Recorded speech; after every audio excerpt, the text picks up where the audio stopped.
오늘의 사연 시작합니다. 안녕하세요. 저는 고등학생 아들 하나 키우고 있는 아줌마입니다. 일찍 결혼을 해서 나름 젊은 애엄마예요.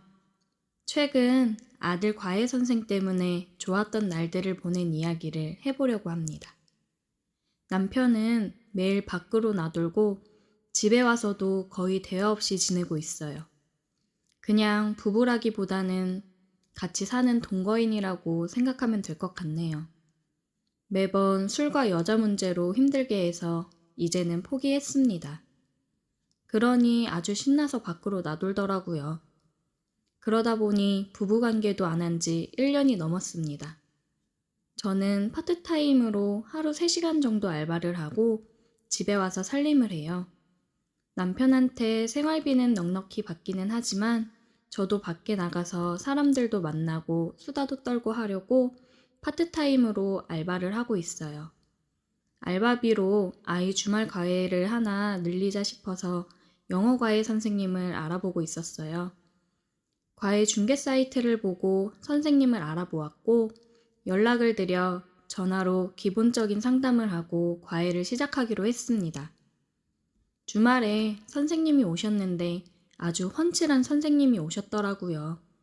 눈이 즐거웠습니다. 아이가 주말에 도서관을 가는데 도서관에서 오기 전에 선생님이 미리 오셨어요. 수업 본격적으로 시작하기 전에 어떻게 진행할지 간단하게 이야기를 나눴고 아이가 오고 방으로 들어가 수업을 시작했습니다. 과일이랑 음료를 준비해서 방에 가져다 줬어요. 잠깐 상담하느라 대화를 나눴지만 참 다정하고 싹싹하다고 생각이 들었습니다. 요즘 남자랑 대화한 지가 언제인지 가물가물해서 그런지 그냥 젊은 청년을 보고 대화를 나눈다는 것 자체가 설레더라고요. 남편 놈은 주말에도 나가서 뭘 하고 돌아다니는지 얼굴 마주보고 대화한 지도 오래입니다. 수업이 끝나고 어머니, 민수가 수업을 아주 잘 따라와서 금방 좋아질 것 같아요. 앞으로도 민수랑 기분 좋게 잘 수업 진행하겠습니다. 하면서 내일 오기로 하고 갔습니다. 민수야, 오늘 과외해보니까 어땠어? 괜찮았어? 선생님이 재미있게 수업하고 그냥 편한 형처럼 잘 대해주셔서 마음에 들어. 한 번에 이해하기 쉽게 알려주니까 도움 많이 될 것 같아. 아들 마음에도 쏙 드는 과외 선생님이었어요. 정말 잘 구했다 생각했습니다. 혼자 자취하면서 취업 준비를 하고 있는데 생활비를 벌어야 되니 과외를 하면서 생활비 충당을 하고 있다고 들었어요. 주위에 많이 소개 부탁한다고 싹싹하게 얘기하더라고요. 요즘 사람 같지 않게 넉살도 좋고 싹싹하니 마음이 갔습니다. 선생님한테 문자를 남겼습니다. 내일 과외 끝나고 혹시 다른 일정 없으시면 저녁 시간인데 식사 같이 하고 가세요. 아, 감사합니다, 어머님. 안 그래도 저녁 먹고 다음 과외 하러 넘어가려고 했거든요. 신경 써주셔서 감사해요. 저는 기분 좋게 내일 저녁은 뭘 할지 생각하며 들떠 있었습니다. 다음 날 또 과외를 하고 끝나고 저녁을 먹었어요. 뭘 좋아하는지 몰라서 그냥 평소 먹던 대로 준비했는데 많이 먹어요. 와, 완전 진수성찬인데요? 감사히 잘 먹겠습니다. 밥도 얼마나 복스럽게 먹던지 음식한 보람이 느껴지더라고요. 우리 민수가 선생님 너무 좋다고 첫날부터 칭찬을 엄청 하더라고요. 선생님 덕에 이번 성적 오르면 뭐 사달라고 할지 벌써 그것만 생각하고 있어요. 민수가 이해력이 좋아서 잘 따라오더라고요. 앞으로 더 잘할 거예요, 민수. 그렇게 오랜만에 화기애애한 저녁 식사 자리였습니다. 어머님, 그럼 다음 주에 뵐게요. 네, 조심히 가세요. 민수도 혼자라 쓸쓸하고 그러니까 가끔 식사하러 오세요. 혼자 챙겨 먹으려면 힘드시잖아요. 말씀만으로도 감사합니다. 안녕히 계세요. 민수야, 다음 주에 보자. 네, 선생님 조심히 가세요. 일주일 뒤에나 볼 수 있다니 아쉬웠습니다. 아들은 선생님이랑 약속을 했다고 하더라고요. 시험 잘 보면 선생님이 뭘 사주기로 했다는데 뭔지 몰라서 다시 물어보니 게임 아이템 같은 거라고 하더라고요. 게임도 같이 하기로 했다고 해요. 젊다 보니 아이들이랑 같이 어울려서 지내면서 정말 친한 형처럼 대해주니 아들도 선생님을 너무 좋아하고 공부하는 거에 흥미를 잃지 않아서 좋았어요. 저는 과외를 시작하고는 평소에도 화장을 하고 신경 써서 지내고 있었어요. 아들이 과외 선생님 올 때만 꾸민다고 생각할까봐 평소에도 나를 가꾸면서 지냈습니다. 계속 주말 과외를 했고 과외가 끝나면 종종 저녁 식사도 같이 했어요. 어느 날은 저는 용기를 내서 식탁 밑으로 선생님의 다리를 발로 살짝 쓸어 올렸습니다. 선생님, 입맛에 좀 괜찮으세요? 예, 오늘도 역시나 맛있네요. 당황해서 헛기침을 하며 대답을 하는데 귀엽더라고요. 식사 끝나고 아들은 친구랑 게임에서 만나기로 해서 얼른 켜야 된다고 선생님, 안녕히 가세요. 인사를 하고 불이 나게 방으로 들어갔어요. 어머님. 선생님은 조심스레 저를 불렀고 저는 네, 왜요? 아무렇지 않게 웃으면서 대답했습니다. 아닙니다. 가보겠습니다. 내일 뵐게요. 머뭇거리다 선생님은 갔습니다. 다음 날은 약간 파인 옷을 입고 있었어요. 선생님은 수업을 하다가 물을 마시러 나왔고 저는 선생님 근처에 머리끈을 일부러 떨어뜨리고 소관이 다 보이게 숙여 머리끈을 주었어요. 가슴 쪽을 쳐다보고 있는 선생님의 시선이 느껴지더라고요. 헛기침을 하고 선생님은 다시 방으로 들어갔습니다. 수업이 끝나고 저녁 식사를 또 같이 했습니다. 오늘은 남편도 웬일로 집에 있어서 같이 식사를 했어요.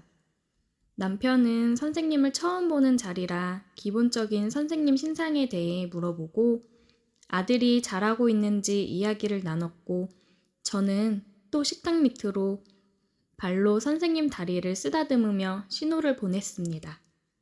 남편이 옆에 있는데 그러니 짜릿했습니다. 선생님은 어쩔 줄 몰라 하면서 남편 물음에 대답을 했어요. 식사 자리가 끝나고 선생님은 돌아갔습니다. 선생님이 가고 나서 남편이 한마디 하더라고요. 옷차림 좀 신경 쓰고 있으라고요. 너무 파인 거 아니냐고 하대요. 언제부터 자기가 나한테 그렇게 신경을 썼다고. 저는 선생님한테 문자를 했습니다. 선생님, 혹시 제 행동 많이 불쾌하고 부담스러우셨어요? 아니요. 조금 당황했습니다. 다음 주에 혹시 2시간 일찍 집으로 와줄 수 있어요? 네, 시간 괜찮습니다. 그럼 다음 주에는 2시간 정도 일찍 갈게요. 그렇게 일주일이 지나고 저는 슬립 차림으로 선생님을 기다렸어요. 초인종 소리에 문을 열어줬고 선생님은 또 놀란 눈으로 들어왔습니다. 저는 선생님 마음을 확인하기 위해 물어봤어요. 선생님, 제가 이러는 거 싫으세요? 저는 지금 선생님이랑 하고 싶은데. 네? 아니요. 좋아요. 저도 좋아요.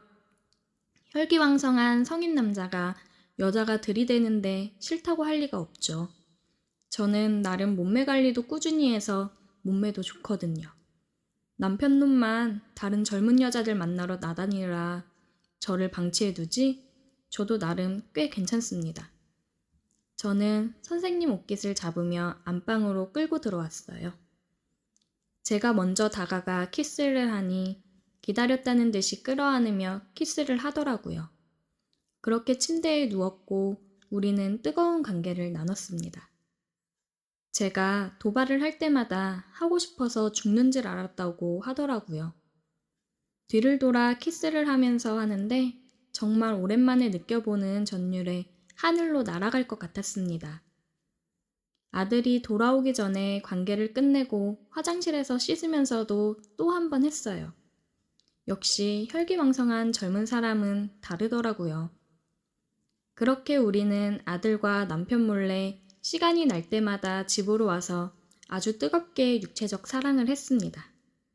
다른 장소도 아니고 집에서 아무도 몰래 관계를 가지니 흥분되면서도 남편한테 괜히 통쾌한 마음이 들더라고요. 가끔씩 과외비도 조금 더 넉넉하게 주고 그랬어요.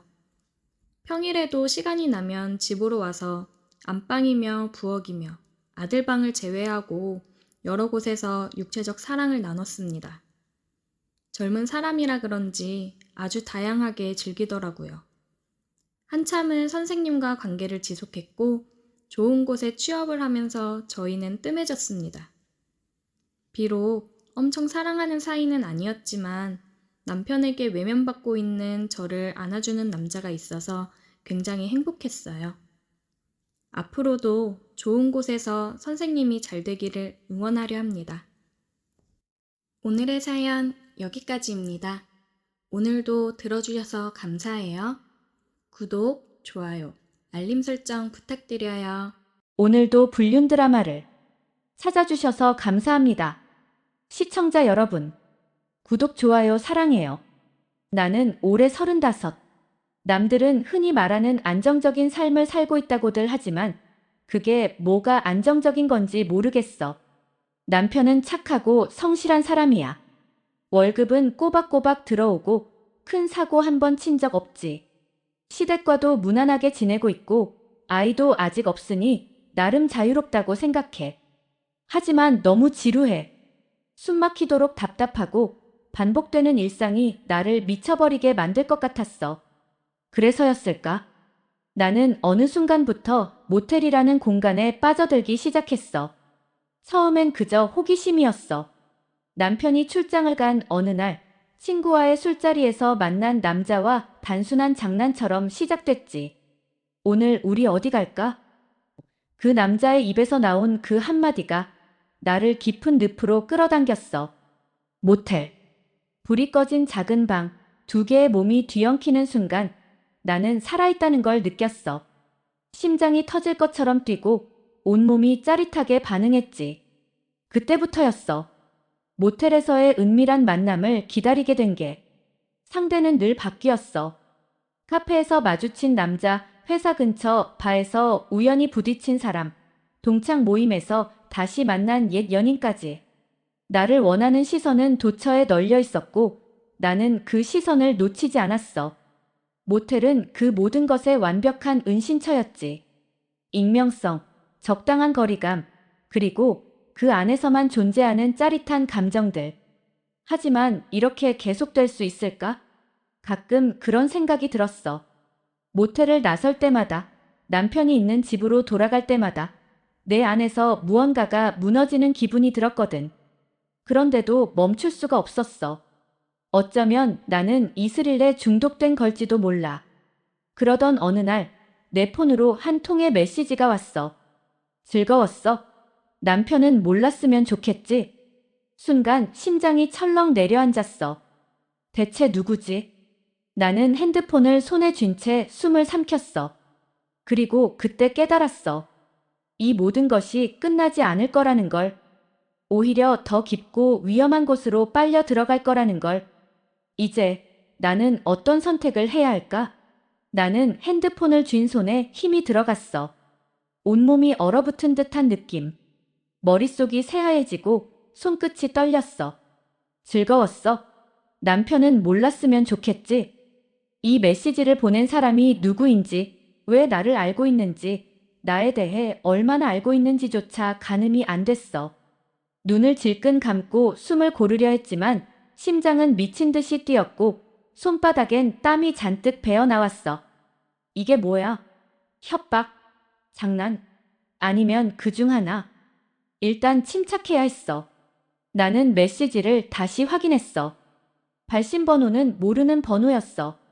프로필 사진도 없고 상태 메시지도 없었어. 나는 조심스럽게 답장을 썼어. 누구세요? 몇 분간 답이 없었어. 나는 핸드폰을 들고 거실을 서성였어. 지금 당장 남편에게 말해야 하나? 아니지. 괜히 일을 키울 필요 없어.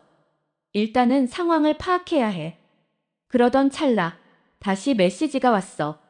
궁금해. 우리 한번 만날까? 순간 머릿속에서 경고음이 울렸어. 이건 그냥 협박이 아닐지도 몰라. 내가 모텔에서 만난 남자들 중 누군가일 가능성이 컸어. 하지만 누구지? 나는 신중하게 상대를 골랐어. 위험한 남자들은 애초에 피했고 신분이 확실한 남자들만 상대했다고 생각했는데 아니었나? 나는 재빨리 최근 만난 남자들을 떠올렸어. 지훈 헬스장에서 우연히 만난 트레이너. 근육질 몸매와 야성적인 매력이 있었지만 어딘가 집착이 심한 느낌이 들었어. 혹시 그가 나를 따라다닌 걸까? 민석 회사 근처 와인바에서 만난 남자. 40대 초반, 점잖은 사업가라고 했지만 술에 취하면 눈빛이 달라졌던 남자. 모텔에서 헤어질 때 다음에도 보자며 강하게 손을 잡았던 게 기억났어. 준호 대학 동창. 오랜만에 만났는데 서로 외로웠고 술김에 관계를 가졌지. 하지만 이후로 연락을 피했어. 혹시 이게 그에 대한 복수일까? 이 셋 중 하나일까? 아니면 전혀 다른 놈? 나는 다시 핸드폰을 들었어.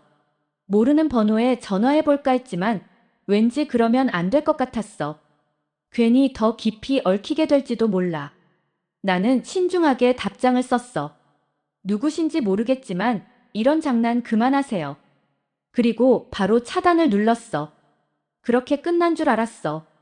하지만 그날 밤 또 다른 메시지가 왔어. 차단했는데도 다른 번호로. 장난? 하하, 내가 가진 걸 보면 그렇게 말 못할 걸. 그리고 다음 순간 사진 한 장이 전송됐어. 나는 숨이 멎을 뻔했어. 그 사진 속에는 모텔에서 나오는 내 모습이 찍혀 있었어.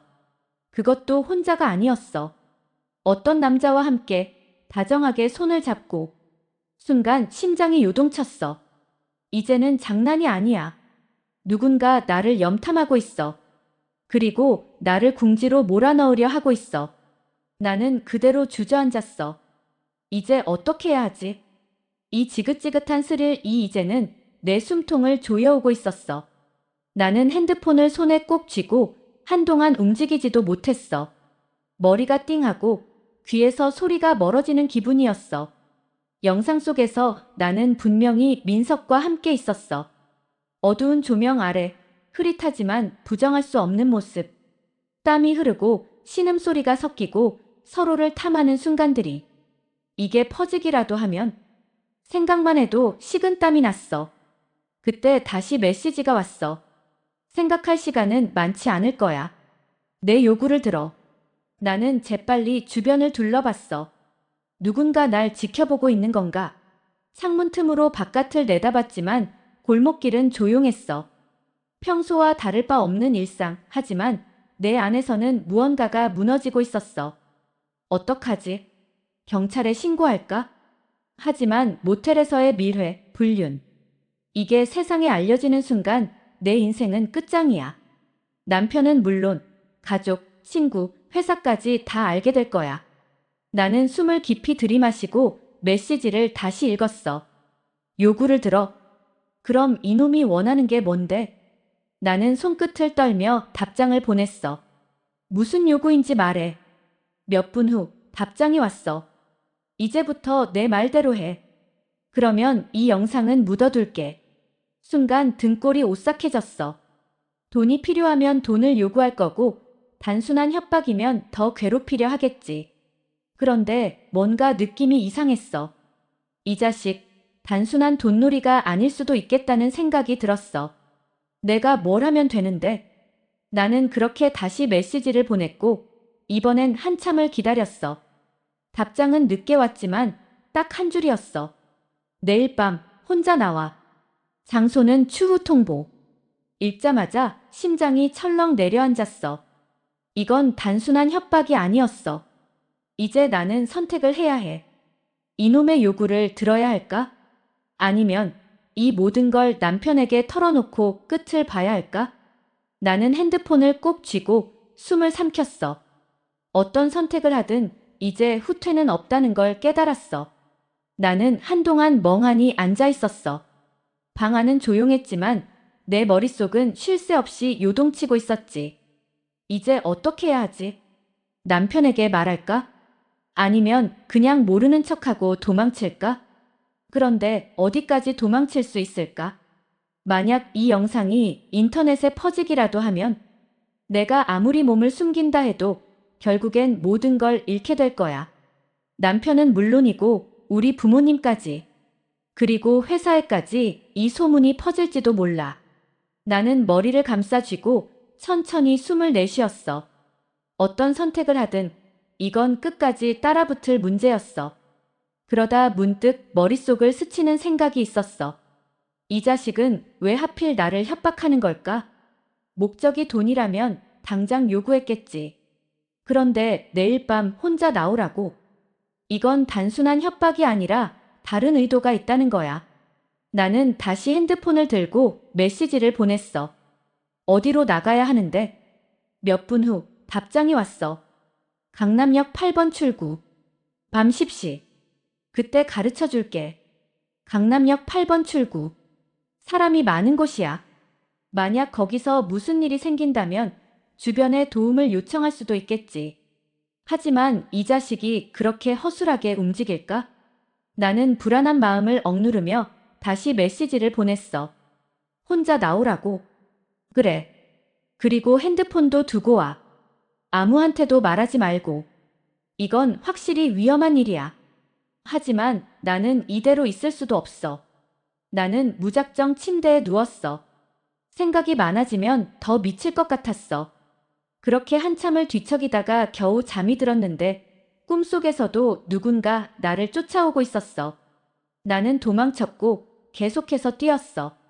어딘지도 모를 어두운 골목길을 지나 끝도 없는 미로 속을 헤매다가 나는 갑자기 숨이 막혀서 깨어났어. 온몸이 식은땀으로 젖어 있었어. 벌써 아침이었어. 창밖으로는 평범한 일상이 펼쳐지고 있었지만 내 안은 이미 돌이킬 수 없는 길로 접어든 기분이었어. 나는 침대에서 일어나 욕실로 가서 찬물로 얼굴을 씻었어. 거울 속 내 얼굴을 보니 눈밑이 시커멓게 내려앉아 있었어. 이제 선택의 시간이 다가오고 있었어. 그날 하루는 지옥 같았어. 남편과 평소처럼 대화를 나누고 아무렇지 않은 척 회사에 갔지만 머릿속에서는 온갖 생각이 떠오르고 있었어. 나는 몰래 민석에게 메시지를 보냈어. 너도 나가볼 거야? 한참 후에야 답장이 왔어. 너만 가. 나까지 가면 더 위험해질 수도 있어. 이 말이 너무 신경 쓰였어. 더 위험해질 수도 있어. 그럼 내가 혼자 가면 괜찮다는 뜻이야? 아니면 아예 포기하라는 의미야? 나는 손끝을 떨면서도 결국 답장을 보냈어. 알았어. 내가 알아서 할게. 이제 결정해야 했어. 정말 나갈 것인가? 아니면 도망칠 것인가? 그리고 밤 9시가 되었을 때 나는 결국 결정을 내렸어. 밤 9시 50분. 나는 강남역 근처에 도착했어. 사람들이 바쁘게 오가고 있었고 주말 저녁이라 그런지 더욱 붐볐어. 나는 가방을 꼭 쥔 채 일부러 주변을 두리번거렸어. 혹시 누가 나를 미행하고 있지는 않을까? 아니면 이미 저쪽에서 나를 지켜보고 있을까? 10시가 되자 핸드폰이 울렸어. 지하로 내려가. 2번 출구 방향. 나는 침을 꿀꺽 삼켰어. 이대로 가도 되는 걸까? 아니면 여기서 경찰에 신고해야 할까? 하지만 경찰에 신고한다고 해도 그 영상이 사라지는 건 아니잖아. 오히려 더 엉망이 될 수도 있어. 나는 결국 천천히 지하철역으로 내려갔어. 그리고 그곳에서 나는 전혀 예상하지 못했던 사람을 마주하게 되었어. 지하철역으로 내려가는 계단을 밟을 때마다 심장이 쿵쿵 울렸어. 이게 마지막 계단일 수도 있겠다는 생각이 들었어.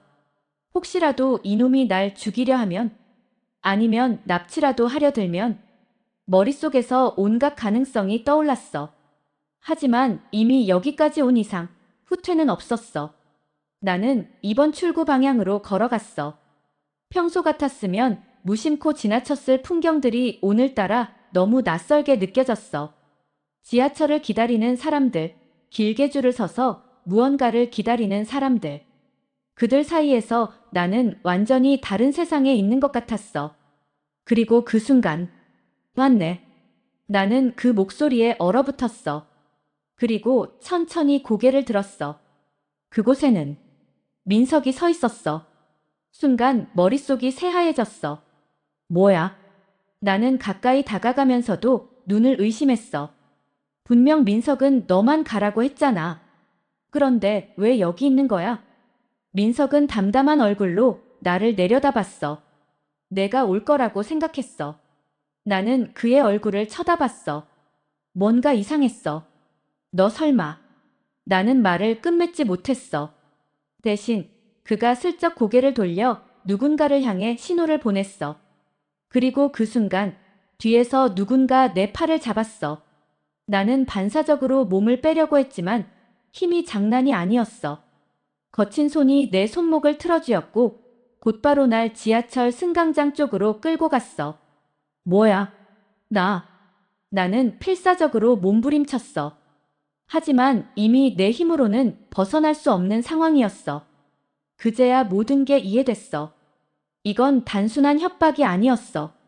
민석 그놈이 이 모든 걸 짠 거야. 미안한데 넌 이제 내 말대로 해야 해. 민석은 낮게 중얼거리며 내 앞을 가로막았어. 그의 눈빛은 내가 알던 그 남자의 것이 아니었어. 내가 원하는 게 뭐야? 나는 이를 악물고 소리쳤어. 그 순간 민석은 피식 웃었어. 이제부터 잘 들어. 내 인생, 내가 어떻게 할지 결정할 테니까. 그렇게 말하는 그의 손에는 내가 모텔에서 나오는 장면이 찍힌 또 다른 영상이 재생되고 있었어. 이제 모든 걸 잃을 준비를 해야 할 것 같았어. 나는 온몸이 얼어붙었어. 승강장으로 끌려가는 동안 내 머릿속은 마구 뒤엉켜 있었어. 이게 대체 무슨 상황이야? 민석이 왜 여기 있는 거야? 그리고 이게 다 짜여진 각본이었다고. 민석, 너 지금 뭐 하는 거야? 나는 악을 쓰듯 소리쳤어. 하지만 민석은 태연했어. 오히려 비웃기까지 했지. 조용히 해. 여기서 난동 피우면 곤란해질 거야. 그 말의 순간 움찔했어. 지금 여긴 사람들이 많아. 누군가 신고라도 하면. 아니, 그래야 할까? 아예 여기서 난리를 쳐버리는 게 나을 수도 있잖아. 하지만 그 순간 민석이 슬쩍 핸드폰을 들어보였어. 이거 인터넷에 올려버릴까? 내 남편도 보게. 그 화면 속에는 모텔에서 나오는 내 모습이 또렷하게 찍혀 있었어. 그리고 이번에는 더 심각한 장면이 추가돼 있었어. 모텔방 안에서 우리가 뒤엉켜 있는 장면. 나는 숨이 턱 막혔어. 이건 그냥 협박이 아니야. 이제 이 자식이 하라는 대로 해야만 하는 상황이 된 거야. 뭘 원하는 건데? 나는 이를 악물고 말했다. 그러자 민석은 천천히 미소를 지었어. 따라와. 가서 얘기하지. 나는 발걸음을 멈췄어. 어디로 가는데? 민석은 내 팔을 더욱 세게 움켜잡았어. 내가 물을 자격 없어. 그냥 가. 나는 주먹을 꽉 쥐었어. 정말 어떻게든 벗어나고 싶었지만 지금 상황에서는 이놈이 더 유리했어. 나는 결국 조용히 따라갈 수밖에 없었어. 우리는 지하철역을 빠져나와 한적한 골목길로 들어섰어. 여전히 사람들이 다니고 있었지만 이곳이라면 큰 소리를 질러도 아무도 신경 쓰지 않을 것 같았어. 민석은 앞장서 걸었고 나는 그를 따라가면서 틈을 노렸어. 하지만 그가 걸음을 멈춘 순간 내 심장이 덜컥 내려앉았어. 그곳에는 또 다른 남자가 서 있었어.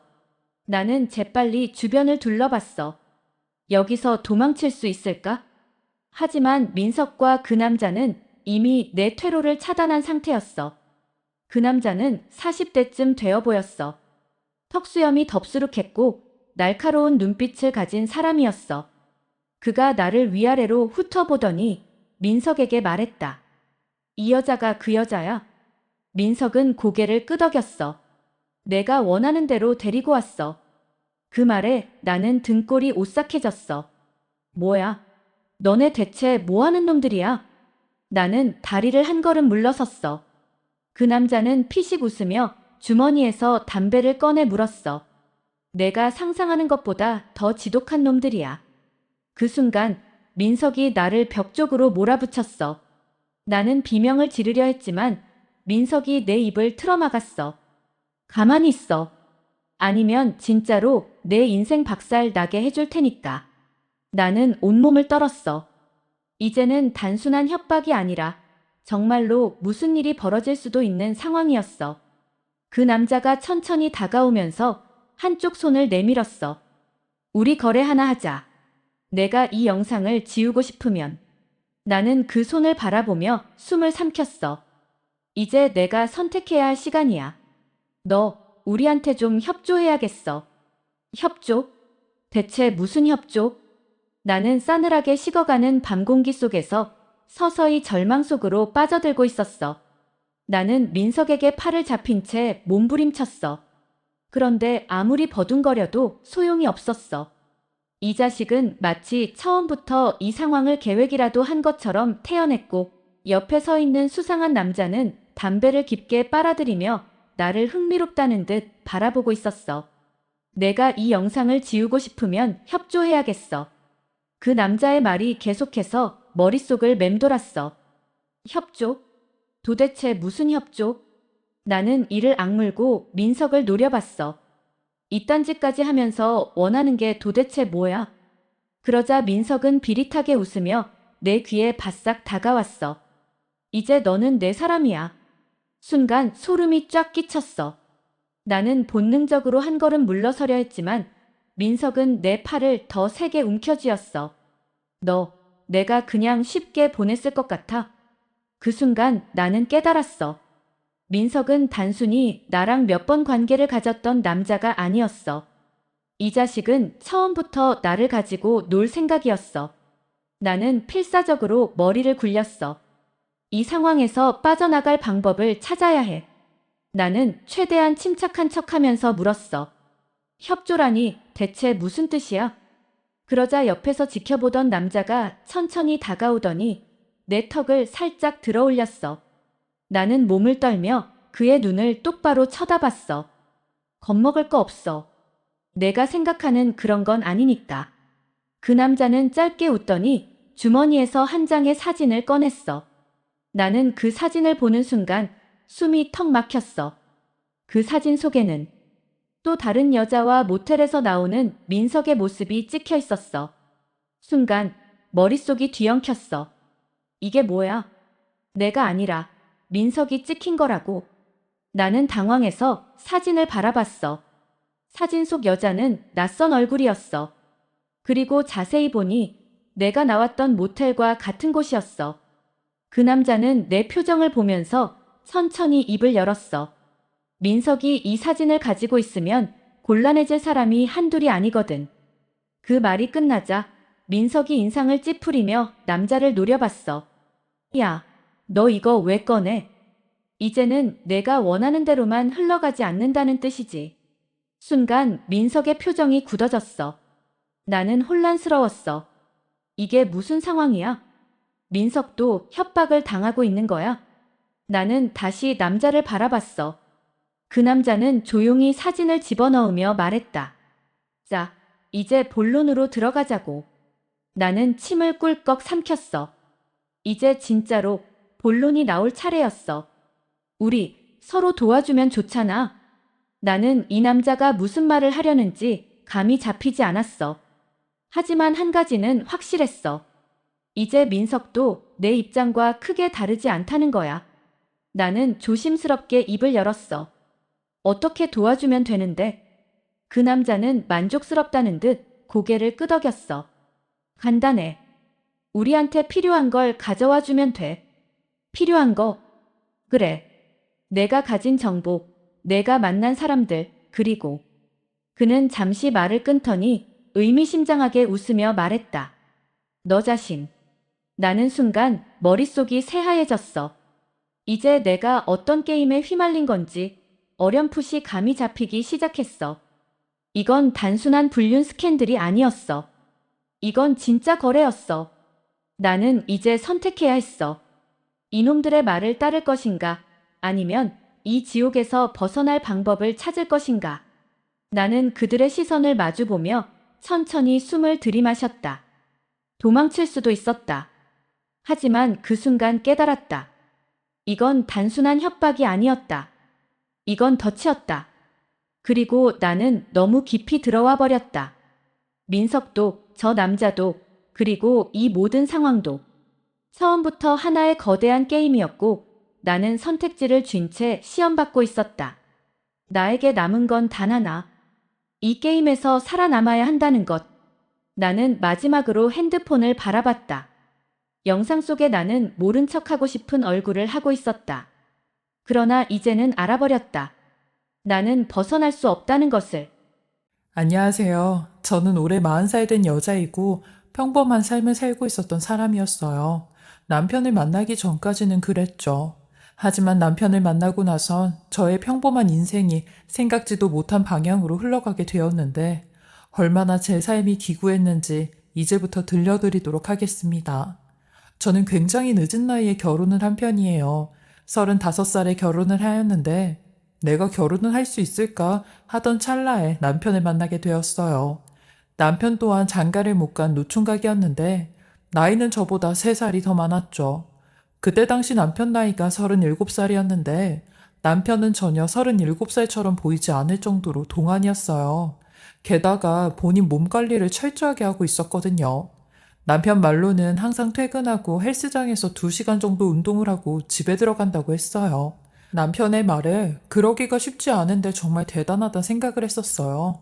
게다가 남편은 평상시 모습과 비슷하게 성격도 굉장히 바른 사람이었죠. 정말 가식 없고 솔직한 게 만나면 만날수록 사람이 진국이었어요. 때론 너무 솔직해 제가 당황스러울 때도 몇 번 있었는데 그런 모습이 귀엽기까지 했던 사람이에요.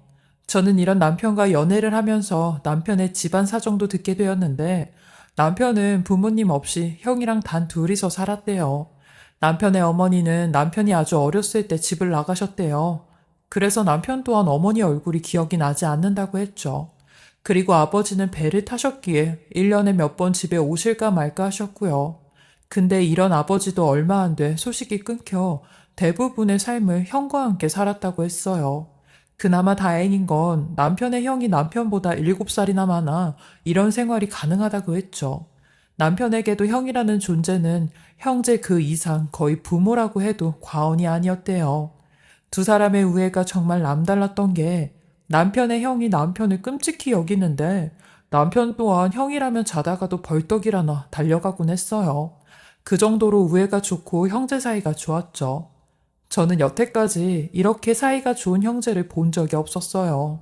정말 전래동화에서나 나올 법한 그런 사이였죠. 제가 남편에게 제일 먼저 소개를 받은 사람도 남편의 형이었는데 둘은 생긴 것부터 성격까지 아주 똑같은 쌍둥이 같았어요. 남편의 형 또한 저를 보며 굉장히 좋아하셨는데 동생이 이런 아가씨를 데리고 와서 자기는 보기만 해도 배가 부르다고 할 정도였어요. 그 정도로 절 많이 예뻐해 주셨죠. 저도 나이는 많았지만 남편 형보다는 10살이나 어렸으니 아주버님은 제게 막내 여동생이 한 명 생긴 것 같다며 잘해주셨어요. 게다가 남편이 없을 때 제 번호까지 슬쩍 물어보시며 남편이 속 썩이는 일 있으면 연락하라고 혼내주겠다고까지 하셨어요. 남편의 형이 이 정도로 저와 남편을 챙기는 이유가 또 있긴 했는데 44살이 될 때까지 장가를 가지 않으셨어요. 그러면서 본인은 이미 늦은 것 같다고 동생만 좋은 사람 만나 장가가고 행복하게 살면 그거 하나로 족하다고 하셨죠. 그리고 조카가 생기면 본인 자식처럼 조카 키우는데 헌신을 다한다고 하셨어요. 매달 50만 원씩 조카 키우는데 쓰라고 돈도 줄 거라고 하셨죠. 원래 본인이 아이들을 이뻐하고 좋아해서 하는 일도 학원 차량 운전을 일부러 하고 있다고 했어요. 남편도 그런 본인 형을 보며 형이 아빠가 되면 애들한테 진짜 잘할 텐데 나한테 이렇게 모든 걸 다 희생해주니까 난 형한테 더할 나위 없이 고맙지 라고 하더라고요. 둘의 대화만 들어도 참 끈끈한 형제애가 가득해 보였어요. 남편의 형은 자리가 끝날 때까지 우리 동생 참 괜찮은 놈이니 결혼해서도 잘 살 거라고 믿어보라고 하더라고요. 저 또한 이런 남편과 결혼을 전제로 좋은 만남을 가졌고 딱 1년 동안 연애하고 결혼을 하게 되었어요. 저희 부모님도 남편 인성을 보고 굉장히 마음에 들어 하셨거든요. 그래서 결혼 허락을 받을 땐 별다른 문제 없이 결혼을 하게 되었어요. 저희 부부는 신혼생활도 여느 부부처럼 달콤하게 보내고 있었는데 저도 남편을 따라 운동하는 취미를 붙여 퇴근을 하면 꼭 헬스장에서 한두 시간 정도 헬스를 하고 같이 집에 돌아오곤 했어요. 그리고 남편도 제 취미 생활 같이 해주곤 했는데 제가 캠핑 다니는 걸 좋아해 한 달에 한 번은 꼭 같이 캠핑을 하러 다녔어요. 근데 어느 순간부터 남편이 아주버님 신경을 많이 쓰기 시작하더라고요. 어딜 가서도 은연중에 아주버님 이야기를 하며 우리 형도 이런 데 오면 참 좋아할 텐데 라든지 우리 형도 이런 거 먹으면 잘 먹을 텐데 라는 말을 자주 했어요. 처음엔 이런 남편을 보고 아주버님은 남편에게 부모 같은 존재이니까 남편이 이럴 수도 있겠다 생각했어요. 왜 자식들이 어디서 맛있는 거 먹거나 좋은 데 가면 부모 생각이 나는 것처럼 남편도 부모를 대신해 아주버님 생각이 나는구나 싶었죠. 근데 점점 도를 지나치며 아주버님 얘기를 하더라고요.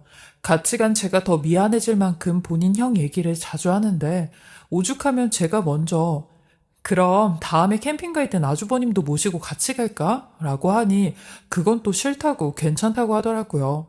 그냥 본인 혼자서 하는 말이니까 너무 신경 쓰지 말라면서 대충 웃어 넘기는데 듣는 저로서는 신경이 안 쓰일 수가 없었어요. 가뜩이나 저희가 결혼을 하자마자 아주버님이 이사까지 가시면서 왕래가 많이 줄어들긴 했거든요. 게다가 원래 사이가 돈독한 형제인데 저랑 결혼을 하면서 멀어진 건 아닌가 하는 마음에 남편에게 먼저 제안을 했어요. 여보, 그럼 우리 매달 셋째 주 토요일마다 정해놓고 아주버님하고 다 같이 만나서 외식하는 건 어때? 캠핑이야 1박 2일 내지 2박 3일 동안 같이 있어야 되니까 불편해도 외식은 괜찮지 않아? 라고 하니 남편은 제 제안에 반색을 하며 정말 그래도 괜찮아? 나야 너무 좋지. 나 그럼 지금 형한테 전화해서 말해도 되지? 라고 하더라고요. 어린아이처럼 좋아하는 남편을 보고 진작에 얘기를 할 걸 하는 생각도 들었어요. 역시나 아주버님도 전화기 밖까지 들릴 정도로 재수씨, 저까지 챙겨주셔서 고맙습니다. 라고 하시더라고요. 그렇게 저희는 매주 한 달에 한 번씩 토요일마다 만남을 갖게 되었는데 아주버님은 만날 때마다 빈손으로 오신 적이 없으셨어요. 제게 꼭 뭘 사다 주셨는데 큰 건 아니지만 조그마한 선물을 사다 주셨어요. 그리고 선물을 못 주실 땐 돈 10만 원이라도 주고 가셨죠. 그리고 꼭 남편이 화장실을 가거나 담배를 피우러 나갈 때 제게 재수씨, 우리 동생이랑 잘 살아줘서 고마워요. 재수씨가 내 동생이라 생각하면 창민이보다 훨씬 아까운 여자인데 장민이가 저렇게 재수씨를 좋아하니 그걸 보면 내가 또 흐뭇하기도 하고 그래요. 재수씨도 내가 아주버님이지만 큰오빠라 생각하고 무슨 고민 있거나 걱정 있으면 주저하지 말고 연락해요. 라고 하셨는데 이런 말씀까지 해주시며 저를 챙겨주시는 게 참 감사했어요. 워낙 아주버님이 정이 많으셔서 뭐라도 있으면 저 먼저 챙겨주시는 모습에 내 존재를 이 정도로 소중히 여겨주시는구나 싶어 저도 이런 배려가 나쁘진 않았죠. 그렇기에 저도 아주버님을 만날 때마다 제가 직접 만든 반찬이나 김치를 드리며 잘 챙겨드리곤 했어요. 근데 이런 아주버님께 좀 죄송했던 게 있다면 매번 아주버님은 2시간에 걸쳐 저희 동네까지 오셨어요. 중간에서 만날 수도 있는데 저희 편하라고 여기까지 오신 거죠. 괜히 저는 이런 아주버님께 죄송스럽기도 해서 아주버님, 다음 달엔 저희가 아주버님네 집으로 갈게요. 매번 아주버님께서 여기까지 오시니까 죄송스러워서요. 라고 하니 아주버님과 남편이 동시에 기겁을 하며 아이고 아니에요 재수씨. 혼자인 제가 오면 되지 뭘 둘이 오려고 해요. 하니 남편도 그래 자기야 형 보고 오라고 하면 되지. 뭘 우리가 형네 집까지 가. 그리고 장가 못 간 노총각 남자 집에 가는 그것도 실례야. 그치 형? 이라고 하며 둘 다 손을 절레절레 흔들더라고요. 그 모습에 속으로 집에 뭐 여자라도 숨겨놨나 저렇게까지 질색을 하니 싶었죠. 근데 이런 저의 의심은 현실로 다가오게 되었어요. 어느 날 제가 일찍 회사에 출근을 하게 되어 남편을 깨우고 남편이 다시 잠에 들까봐 얼른 화장실에 들어가라고 하며 남편이 씻으러 들어가는 것까지 보고 나왔는데 밖에 나오니 비가 한두 방울씩 막 쏟아지기 시작했어요. 그래서 다시 우산을 가지러 집으로 들어갔죠. 역시나 남편은 화장실에서 씻고 있었고 제가 온지도 모르게 콧노래까지 흥얼거리더라고요. 그리고 집을 나서려고 하는데 식탁에서 웬 전화벨 소리가 울려대기 시작하는 겁니다. 저는 남편한테 급한 전화가 오나 보다 싶어서 식탁으로 갔는데 식탁 위엔 제가 처음 보는 낯선 핸드폰이 하나 놓여져 있는 겁니다. 그리고 핸드폰 화면을 보니 우리 형이라고 쓰여져 있었고요. 제가 핸드폰 화면을 보고 있는데 화장실 안에서 물소리가 멈췄고 전화벨 소리를 들은 남편이 나오는 것 같았어요. 그리고 저도 모르게 방 안으로 몸을 숨겼죠. 그리고 바로 남편이 밖으로 나와 전화를 받는데 손에 물이 묻었는지 스피커폰으로 통화를 하더라고요. 그렇게 저는 이 두 사람의 전화 통화를 듣게 되었는데 아주버님은 전화를 받은 남편에게 다짜고짜 소리를 치며 장민아, 지금 주아 상태가 또 다시 안 좋아져서 지금 병원에 가고 있어. 거의 혼수 상태로 가고 있는데 이러다 네 딸 주아 잘못 얘기라도 하면 어떡하냐. 나 지금 손발이 다 떨리고 미치겠다. 어떡하냐 창민아. 라고 하는 겁니다. 네 딸 주아 라는 말에 맥이 풀려 그 자리에 주저앉고 말았어요. 그러니 남편도 한동안 말이 없더니 형, 어떡해? 주아 진짜 잘못되는 거 아니야? 아, 나 어떡하면 좋아. 우리 딸 태어난 지 얼마 되지도 않아서 세상빛도 못 보고 어떡하면 좋아. 나 대신 내 딸이 벌 받고 있나 봐, 형. 이라며 울음 섞인 말로 통화를 하는데 저는 그 통화 소리를 듣자마자 방문을 부서져라 열어 제꼈고 당신, 지금 이게 다 무슨 소리야? 당신 딸이라니, 당신한테 딸이 있다고? 라며 소리를 쳤어요. 그러니 남편 또한 제 모습에 소스라치게 놀라며 허둥지둥 전화를 끊어버리는데 남편은 입을 다물지 못하며 당황한 얼굴로 여보, 아니 당신이 어떻게 라고 하는데 전 그런 남편에게 딸이라니, 그게 뭔 소리야? 지금 아주버님이 당신한테 뭔 소리 하시는 거냐고 라며 남편 손에 들고 있던 핸드폰을 빼서 아주버님한테 다시 전화를 걸었어요. 그러니 아주버님이 전화를 받으시곤 장민이니? 설마 재수씨 집에 계셨어?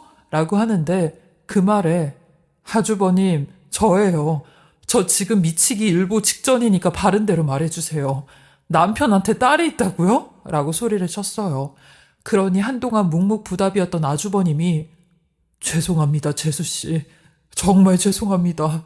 다 제가 창민이한테 거짓말하라고 시킨 거예요. 우리 동생은 아무 잘못 없어요, 재수씨.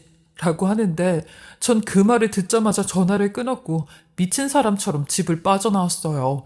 남편은 그런 절 붙잡으며 내 얘기 좀 들어봐 라고 하는데 전 그런 남편의 손을 있는 대로 뿌리치고 집 밖으로 나왔고 화장이 다 번지게 울며 밖으로 뛰쳐나왔어요. 그러니 곧이어 남편도 옷을 갈아입고 절 따라 나오더라고요. 남편은 절 쫓아오며 제 이름을 불러댔고 저는 그런 남편의 부름에도 무시하며 앞만 보고 뛰어나왔어요. 남편에게 배신을 당했다는 사실에 남편과 마주하는 것조차 끔찍했거든요.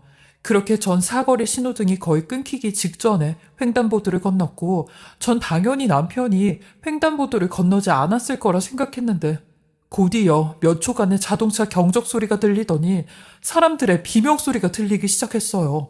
그리고 남편의 부름이 멈추게 되었죠. 저는 이 모든 소리에 그 자리에서 얼음이 되어버렸고 불길한 느낌으로 뒤를 돌아봤을 땐 그 자리에 주저앉고 말았어요. 남편이 도로 한복판에 차가운 비를 맞으며 쓰러져 있는 겁니다. 그 모습에 저도 기어가다시피 남편을 부르며 달려갔지만 이미 남편은 제 목소리에도 반응이 없었고 축 늘어져선 가만히 눈만 감고 있더라고요. 그렇게 남편은 시민들의 신고로 응급실로 실려갔지만 딱 일주일 만에 눈을 감게 되었어요. 저는 제게 일어난 이 모든 일로 말로 형용할 수 없을 만큼 충격을 받았고 심적으로 죄책감까지 들었어요. 정말 평온하고 평화롭던 저희 부부에게 이런 일이 생기다니 믿을 수가 없었죠. 남편에게 아이가 있다는 사실을 알고 남편 입으로 무슨 일이 있었던 건지 들을 수도 없이 남편이 하늘나라에 가게 되었으니 저보다 더 기구한 여자가 어디 있겠나 싶었어요. 하지만 이 모든 남편의 과거는 아주버님을 통해 알게 되었죠. 아주버님 말로는 남편이 31살에 만나던 여자로부터 임신 소식을 듣게 되었대요. 그래서 결혼까지 생각하고 애를 낳았는데 이 여자가 남편에게 덩그러니 애만 맡긴 채 도망을 갔다는 겁니다. 남편 또한 이 아이를 안고 한참을 고민을 했대요. 그냥 보육원에 보낼까 입양을 시킬까 하고요. 근데 아주버님이 그 모습을 보고 차마 그럴 수 없다며 우리도 엄마랑 아버지한테 버림을 받아봐서 알지 않냐고 이 조그마한 애를 어떻게 그런 곳에 보낼 수 있냐며 아주버님이 저희 남편을 대신해 그 아이를 키우겠다고 했다는 겁니다. 아주버님은 제게 울먹이며 내가 장민이한테 그랬어요. 형이 희생해서 그 아이 키울 테니까 너는 제대로 된 가정 이루면서 살라고요. 그리고 이 비밀도 무덤까지 가지고 가자고요. 그래서 그 아이 또한 저를 아빠로 알고 있고요. 라는데 그 말에 근데 왜 저한테까지 그 아이의 존재를 숨기신 거세요? 라고 했어요. 그냥 그 아이가 아주버님 딸이라고 해도 상관없지 않냐고 하니 저희 남편도 그 아이와 단 둘이 만난 적이 없었대요. 갓난아기였을 때는 몇 번 만났는데 인지를 하기 시작하면서부턴 그냥 사진과 동영상으로만 보고 만난 적은 없었다고 하더라고요. 그렇게 서로 모르는 사람으로 살아가는 게 맞다고 생각을 했다네요. 그 말을 듣고 정말 말이 안 나와 입이 다물어지지가 않았어요. 결혼하고 3년 동안 이 사실을 숨겼는데 만약 평생 같이 살았다면 몇십 년을 감쪽같이 숨기려고 한 거였냐며 아주버님께 소리를 질렀죠. 그러니 아주버님은 고개를 숙이며 그 아이가 지금 많이 아프거든요. 그래서 병원에서도 오래 살지 못할 거라고 그런 얘기를 해서 이렇게 살다 보면 우리 두 형제의 과거가 감춰지는 줄 알았어요. 미안합니다, 재수씨. 라고 하더라고요. 아주버님을 통해 알게 된 이 모든 사실을 듣고 그제서야 남편이 본인 형한테 했던 말들이 떠올랐어요. 남편은 매번 술만 마시면 아주버님한테 본인 짐을 형이 다 지는 것 같다는 등 자기가 벌인 일을 형이 다 치운다는 등 이런 얘기를 자주 했거든요. 그럴 때마다 그게 무슨 소리인가 싶었는데 이런 사정이 있었던 거였네요. 그리고 저희가 결혼을 하자마자 아주버님이 이사를 갔던 것도 그 이유 때문이고요. 아무래도 저희와 가까운 곳에 살게 되면 남편과 아주버님이 숨겨놓은 그 아이의 존재를 알 수도 있으니까요. 그렇게 아주버님은 평생을 혼자서 그 아픈 아이를 위해 병원비를 보태고 남편의 짐을 대신 짊어지며 사신 겁니다. 정말 대단한 우애라고 했어요. 어떻게 사람 하나 등신으로 만들면서 아픈 아이까지 저 세상 가면 이 모든 비밀이 덮어진다고 생각했냐며 마음씨를 그렇게 쓰니까 당신 동생이 벌을 받은 거라며 울분을 토해냈네요. 그러니 아주버님도 할 말이 없다며 그래서 벌을 받은 것 같다고 하더라고요. 저는 남편을 보내줄 때도 남편이 너무 미웠어요. 눈물 한 방울 나지 않았는데 제 사정을 아는 가족 이외에 주변 사람들은 다들 저한테 독한 여자라고 했을 거예요. 그리고 남편의 장례가 모두 끝나고 저는 남편과 관련된 어떤 누구와도 연락을 하지 않고 살았어요. 근데 1년 뒤 아주버님이 절 찾아와 제게 한 번만 함께 해줄 수 없냐며 제안을 하나 하기 시작하는 겁니다. 아주버님의 제안은 실로 당황스러운 제안이었어요. 남편의 딸이 얼마 남지 않았다며 한 번만 같이 부모 역할을 좀 해주면 안 되겠냐고 하는 제안이었죠. 그 말을 듣고 어이가 없어 저를 속인 것도 모자라 저보고 그 아이의 엄마인 척, 아주버님과 부부인 척 함께 해달라는 게 말이 되냐는 소리냐고 했어요. 그러니 제 앞에 무릎을 꿇으며 제발 딱 한 번만 저를 좀 도와달라고 하는 겁니다. 아픈 그 아이가 힘든 치료를 받으면서도 제일 보고 싶은 게 엄마라고 하는데 그 말을 들으니 차마 그냥 듣고만 있을 순 없다고 하시더라고요. 그래서 누구보다 그 아이의 심정을 제일 잘 알아줄 것 같은 동생의 아내인 제게 부탁을 하는 거라고 하시는 겁니다. 그러면서 이번 크리스마스 땐 산타 할아버지가 엄마를 꼭 데리고 올 거라고 그 아이와 약속을 했다는데 한 번만 제발 그 약속을 좀 들어주면 안 되냐고 제 바지가랑이를 붙잡는데 이런 아주버님의 부탁에 어처구니가 없었어요. 말도 안 되는 소리 하시려면 가시라고 했네요. 내가 왜 걔한테 엄마 노릇을 해야 되냐고. 걔가 그렇게 엄마를 보고 싶어 하면 진짜 엄마를 찾아가서 부탁하라고. 왜 다 끝나버린 남편과 제 사이를 또 들추냐며 아주버님을 매몰차게 내보냈어요. 그러니 아주버님도 제 말에 죄송하다며 고개를 숙이고 가시더라고요. 근데 문제는 아주버님이 왔다 가신 후부터 그 말이 자꾸 제 귀에 맴돌기 시작했어요. 얼마 남지 않은 아이의 소원이 엄마를 보고 싶다는 말이요. 그리고 초등학교 2학년인 9살인 나이에도 산타가 엄마를 데리고 올 거라고 믿는 그 아이의 마음이 가엽게 느껴졌죠. 사실 그 아픈 아이가 무슨 잘못이 있겠나 싶었어요. 부모의 실수로 원치 않게 태어나 원치 않게 버림까지 받아진 아이잖아요. 이런 아이가 무슨 잘못이 있겠나요? 그래서 전 그날 하루 동안만이라도 그 아이의 엄마가 되어주기로 마음을 먹었습니다. 하주버님 말로는 아이가 원체 태어날 때부터 몸이 약했는데 소아암인 급성 백혈병을 앓고 있다고 했어요. 현재는 치료 중에 있긴 한데 치료 시기가 늦어진 바람에 지금은 완치가 불가능하다고 하더라고요. 담담히 말씀을 하시는 그 얼굴엔 이미 슬픔으로 가득 찬 얼굴을 하고 계셨어요. 전 이런 아주버님에게 비록 친엄마는 될 수 없지만 먼저 간 남편을 위해 엄마가 되어주겠다고 했습니다. 그러니 아주버님은 그제서야 눈물을 터뜨리시며 고맙다고 제 손을 잡으시더라고요. 그리고 크리스마스 당일 남편의 아이가 있는 병원에 찾아갔어요. 그날 병원에선 소아암 한우들을 위해 작은 콘서트가 열렸는데 다른 아이들은 다들 부모님과 같이 박수를 치며 웃고 있는데 그 아이는 혼자 멀찌감치 떨어져 다른 아이들을 구경하고 있더라고요. 그 모습에 저도 모르게 눈물이 났어요.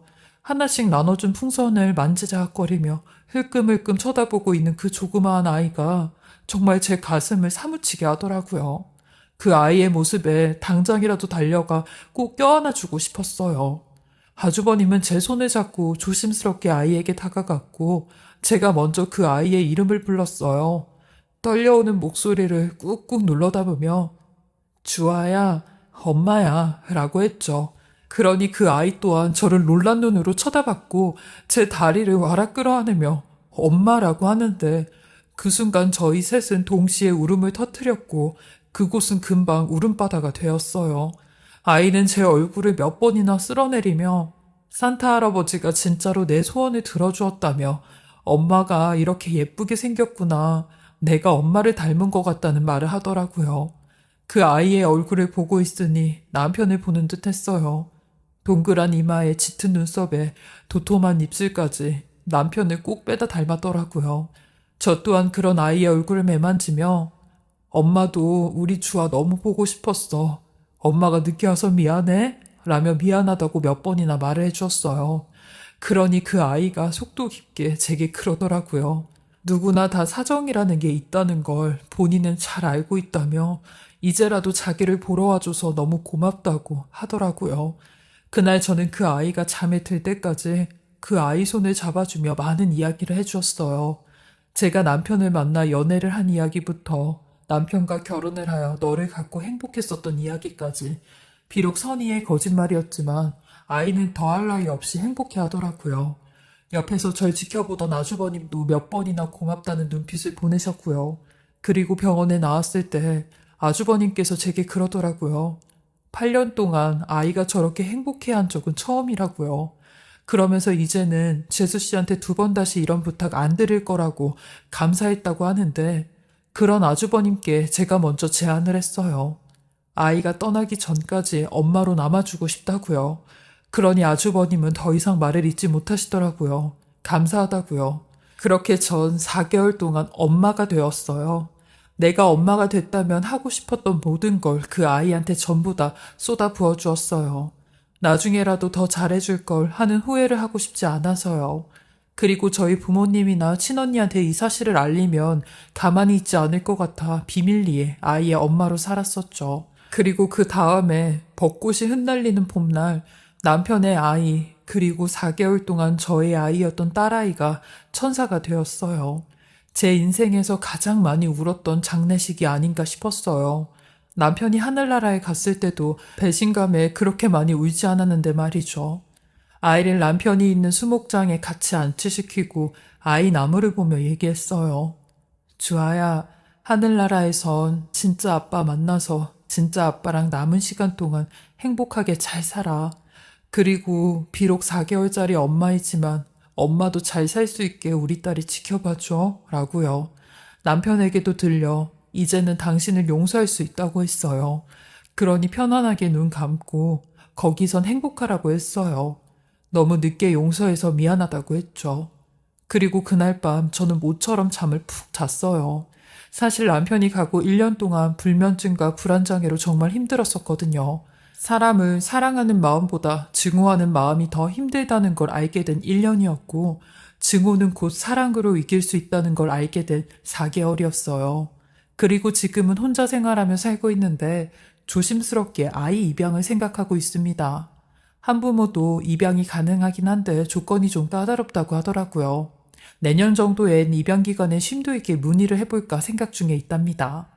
아주버님과도 가끔씩 연락을 하며 지내고 있는데 제 이런 계획에 응원을 해주며 각자의 삶을 격려하고 있어요. 저도 아주버님께 얼른 좋은 분 만나서 장가 가시라고 하고요.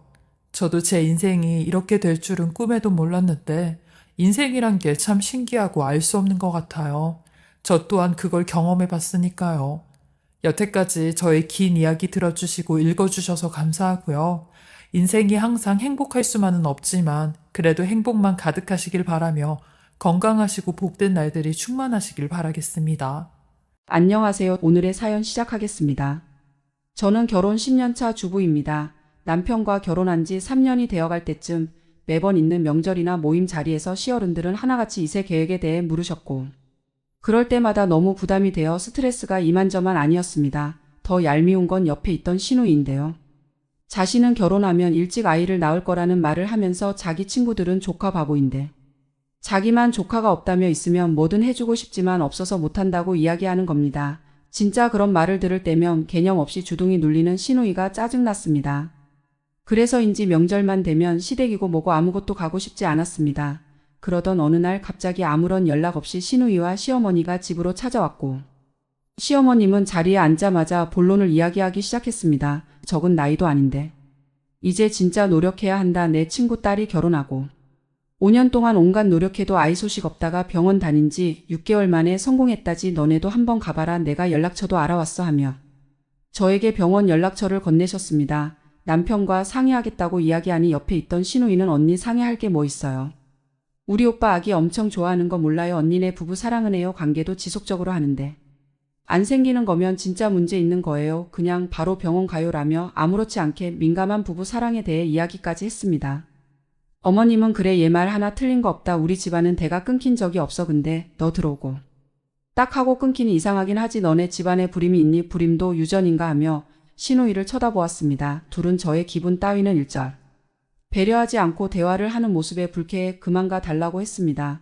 그랬더니 시누이는 언니가 그렇게 까칠하고 예민하니까 애가 안 생기는 사람이 딱딱하게만 굴지 말고 좀 여유도 있어봐요. 그리고 마음씨 곱게 먹고 시댁한테도 잘하고 해야지. 조상님이 애기라도 점지해주죠 하며 말했습니다. 정말 시누이지만 개소리 짓거리는 모습에 한대 쥐어받고 싶었습니다. 그날 저녁 남편도 이야기를 들었는지 병원에 같이 가보자고 했습니다. 그로부터 병원을 다닌 지 정확히 1년의 시간이 흘렀고 우리는 노력했지만 좀처럼 아이가 생기지 않았습니다. 병원 다니면서 시어머님은 저를 최대한 배려해 주셨지만 아이가 1년이 넘어도 생기지 않자 가족들 앞에서 결혼을 잘못 시켰다면서 내 팔자에 손자는 없나 보다며 저를 죄인 취급했습니다.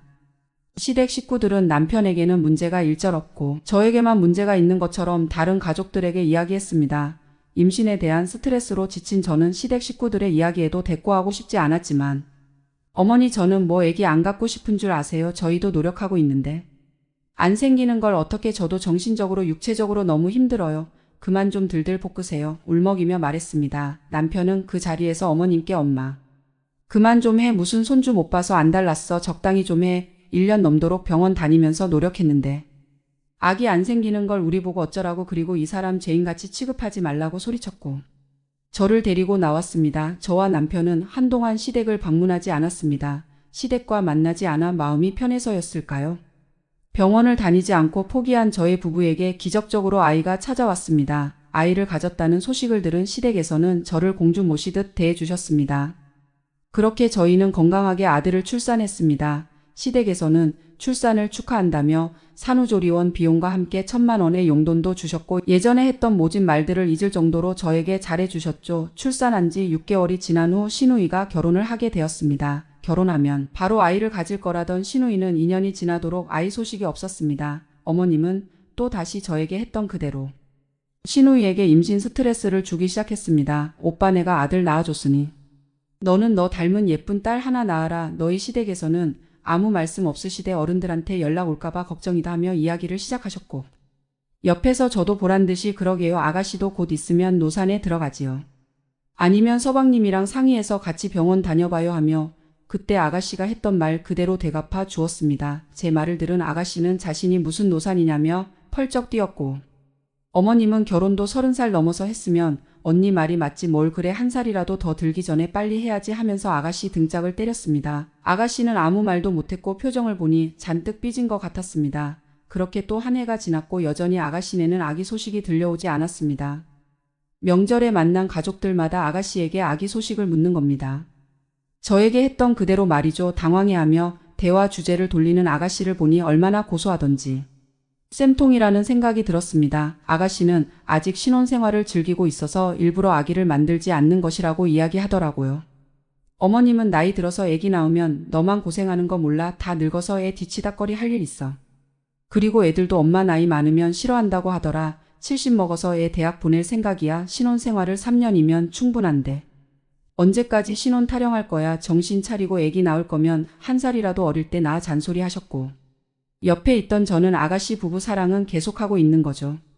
지속적인 부부 사랑을 해도 애가 안 생기는 거면 저처럼 병원이라도 다녀 아가씨가 문제 있는 거면 어떻게 해요 하며 아가씨가 했던 말 그대로 똑같이 복수해 주었습니다. 제 말을 들은 어머님은 너는 말을 해도 내 딸이 문제 있는 것처럼 말하니 기분 나쁘다 하셨습니다. 어머님을 보며 저는 그때 아가씨도 저한테 문제 있는 것 아니냐고 병원부터 가보라고 했잖아요. 그때는 왜 아무 말도 안 하시다가 갑자기 발끈하세요 하였고 어머니는 아무 말도 하지 않으시면서 대화 주제를 돌렸습니다. 아가씨는 가족들을 만날 때마다 아기 안 갖냐는 잔소리를 들으니 자연스럽게 친정 방문이 뜸해졌습니다. 그러던 중 첫째 아이 갖기 힘들었던 저였는데 둘째 딸까지 임신하게 되었습니다. 아들, 딸 하나씩 낳아줬다면서 시부모님께 더욱 예쁨을 받게 돼서 고맙다고. 시부모님은 가지고 계셨던 아파트를 남편 명의로 바꿔주시기까지 하셨습니다. 둘째를 임신했다는 소식을 전해 들은 아가씨는 저에게 연락이 왔습니다. 아가씨가 연락한 이유는 바로 임신하는 방법에 대해서 물어보려 한 것입니다. 언니 그렇게 임신 안 되다가 갑자기 임신 잘 되는 이유가 궁금하고 사실 저도 지금 병원 다닌 지 꽤 되었는데 소식이 하나도 없더라고요. 방법 있으면 저도 알려줘요. 시도라도 해보게요 하며 물었습니다. 저는 병원 다녀서 시도해보는 것도 좋지만 무엇보다 임신에 대한 스트레스 안 받는 게 제일 좋은 것 같다고 부담감이 크면 아무것도 안 되는 것 같더라고요. 그리고 제일 중요한 걸 빼먹었네요. 마음씨 곱게 아가씨 말대로 마음씨 곱게 먹어야 조상신이 아기라도 점지해 주겠죠. 웃으면서 조언해 주었습니다. 예전에 아가씨가 저에게 했던 그대로 말이죠. 아가씨는 과거에 임신이 안 되어 스트레스 받던 저에게 못되게 말한 것이 기억났는지 전화기 너머로 엉엉 울면서 언니 내가 죄받나 봐요. 직접 겪어보니 정신적으로 육체적으로 너무 힘들어요. 그때는 내가 결혼도 안 하고 철딱선이 없어서 언니 감정을 제대로 이해 못했어요. 내가 주제 넘은 행동도 많이 했었던 것 언니가 그때 얼마나 힘들었을지 지금에서야 이해가 되네요. 정말 미안해요. 사과하고 싶어요. 자신이 직접 겪어보니 그때 자신의 행동에 반성하면서 미안하다고 진심 어린 사과를 했습니다. 저는 아가씨 본인이 안 겪어보면 그 고통이 얼마나 심한지 모르는 법. 지금이라도 깨달았으니 다행이네요. 사실 그때 아가씨나 어머니가 했던 말들. 저 아직도 토시 하나 안 틀리고 기억해요. 내 마음속에 빛으로 남았거든요. 그러니까 앞으로 항상 상대방 생각하면서 말하고 행동해요. 저는 그동안 임신으로 인해 서운했던 점을 모조리 말했습니다. 아가씨는 울면서 자신의 잘못을 뉘우쳤고 그런 아가씨의 모습에 저는 용서해 주었습니다. 통화 이후 마음 한구석 묵혀뒀던 응어리가 풀린 듯 했고 저희는 예전보다 서로를 이해하고 존중해 주면서 더욱 끈끈한 사이가 되었어요. 아가씨가 임신이 될 수 있도록 백방으로 이것저것 알아봐 주면서 추천해 주었습니다. 아가씨는 2년의 노력 끝에 결국 임신에 성공했습니다. 임신에 성공한 건 모두 제 덕분이라며 항상 감사했죠. 예전에는 눈치를 밥 말아 먹은 개념 없는 아가씨였지만 지금은 누구보다 저를 잘 따라주고 예의 있게 행동하는 아가씨가 되었습니다. 그때 통화를 계기로 여전히 자매처럼 잘 지내고 있습니다. 아가씨와 있었던 일을 생각하면 화는 입으로부터 생김으로 말을 삼가야 한다는 사자성어인 구화지문이 생각납니다. 오늘의 사연은 여기까지입니다. 긴 사연 끝까지 들어주셔서 감사합니다. 구독과 좋아요 꾹 눌러주세요. 오늘의 사연 시작합니다. 안녕하세요. 저는 오래전에 경험한 아주 기분 나쁘고 황당한 스토킹을 이야기해 보려고 합니다. 당시에 저희 부부가 살고 있던 낡은 빌라의 계약 기간이 거의 끝나가던 즈음이었고 우리는 한창 맞벌이하며 열심히 살고 있던 중이었습니다. 어느 날 지쳐 퇴근한 저는 평상시 습관대로 집에 불도 안 켜고 그대로 뻗어서 한두어 시간 자다가 일어날 생각이었습니다. 그런데 까무룩하니 잠이 들려던 참에 뭔가 바스락거리며 꼭 쥐새끼가 바스락대는 듯한 소리가 나더군요. 하여간 피곤했던 터라 그대로 정신을 놓고 자고 일어나 보니 아주 기함할 일이 벌어져 있었습니다. 집이 엉망으로 어질러져 있는 데다 냉장고를 뒤져서 뭔가를 마구 꺼내 먹고 어질러 놓은 흔적들하며 심지어는 현관에서 거실로 이어지는 부분에는 낯선 발자국까지 떡하니 나 있었습니다. 저는 심장이 벌렁거리는 것을 참을 수가 없었고 더구나 사람이 버젓이 있는 집안에 누군가가 들어와서 이토록 난리법석을 떨었다는 것 자체가 너무 어이가 없었습니다. 얼른 경찰에 신고를 해서 사건이 접수되었고 경찰의 간단한 조사가 이어졌지만 누가 다녀갔는지는 최종적으로 밝혀지지 않았지요. 더구나 제가 사는 곳이 40년도 더 된 낡은 빌라이다 보니 복도에 CCTV도 달려있지 않았습니다. 더구나 골목에서부터 이어지는 시에서 설치한 CCTV에서는 그 시각에 수상한 자의 모습이 포착되지 않았다고 나왔으니 도리가 없었습니다. 그러면서도 사건은 자꾸 벌어지고 있었지요. 어느 날은 퇴근해 보니 우리 집 현관 앞에 오징어채 볶음이 소복하게 든 반찬통이 하나 놓여 있었습니다. 게다가 거기에는 제 방번호와 저에게 안부를 묻는 메모가 컴퓨터로 인쇄되어 붙어 있더군요. 저는 아주 혐오스런 기분으로 메모지를 떼내고 반찬을 통째로 들고 내려가서 1층 계단에 놔둬버리고는 다시 올라왔습니다. 그리고 새로 맞춘 열쇠의 2중, 3중 장치가 안전한지를 몇 번이나 재확인하고는 집 안으로 들어왔습니다. 회사에 있을 때도 핸드폰 앱을 켜서는 반려견에게 맞춤식으로 나온 CCTV로 집안을 수시로 체크하고는 있었지만 그래도 마음이 놓이지 않아서 집안 구석구석도 살폈습니다. 다행히 그날 집안에는 아무 이상이 없는 것 같더군요. 하지만 불시의 놀라움은 다른 곳에 있었습니다. 어느 날 밤늦게 초인종 소리가 나서 밖을 내다보니 거기엔 아무도 없더군요. 저는 미심쩍어서 발소리를 죽이고 밖의 동태를 살피며 현관문 앞에 서 있었습니다. 밖의 상대가 복도에서 서성이는 기척이 아주 희미하게 넘어오고 있었는데 그쪽에서도 저의 기척을 신경 쓰며